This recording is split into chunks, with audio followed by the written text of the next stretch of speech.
जो भक्ति में रत हैं, प्रभुपाद उनके लिए लिखते हैं। प्रभुपाद कहते हैं कि श्राद्ध is a ritualistic performance observed by the followers of the Vedas.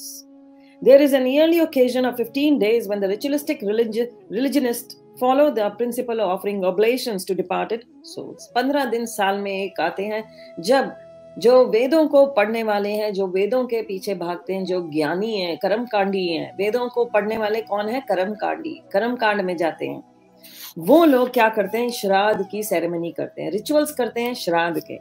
और दे offering oblations with prasad is still current in India, especially at Gaya, where oblations are offered at the lotus feet of the Vishnu and in a celebrated temple. और गया में जो पिंडदान होता है वो पहले भगवान को अर्पण किया जाता है और फिर पितरों को दिया जाता है। Because the Lord is thus pleased with the devotional service of the descendants. और भगवान प्रसन्न होते हैं उन डिसेंडेंट्स से जिन्होंने अपने पूर्वजों के लिए ये दान किया, पिंड दान किया।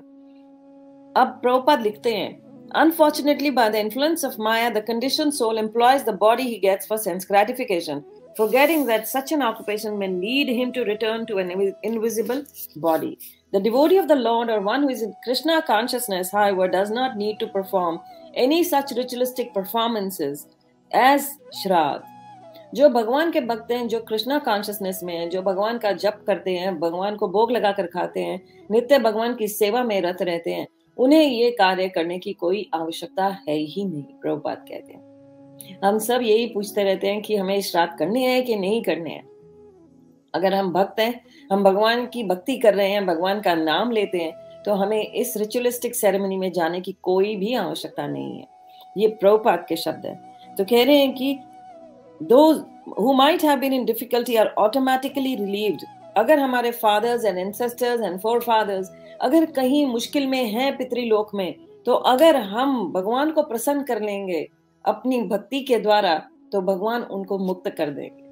तो इसलिए हमें चिंता नहीं करनी है। जो भक्ति कर रहे हैं, जो भगवान का नाम ले रहे हैं, दिन रात भगवान के नाम का गुणगान कर रहे हैं, प्रचार कर रहे हैं, भगवान के नाम में ही डूबे रहते हैं।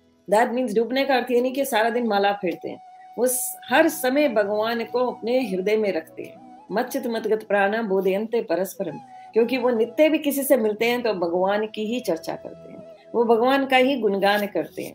तो हमें क्या करना है? हमें भक्ति करनी है कि हमारे पितरों का उद्धार हो सके। अगर आप अपने पितरों का उद्धार चाहते हैं तो हमें कर्म कांड में नहीं जाना है, हमें खुद भक्त बनना है ताकि हम उनका उद्धार कर सके, भगवान को प्रसन्न कर सके। और भगवान, क्योंकि इसका एग्जाम्पल प्रभुपाद देते हैं कि नरसिंह भगवान ने प्रहलाद के पिता को मुक्त कर दिया, प्रहलाद के कहने से ही पूर्व कर दिया। प्रहलाद मांगता है कि आप मेरे पिता को मुक्त कर दीजिए, परम गति दे दीजिए।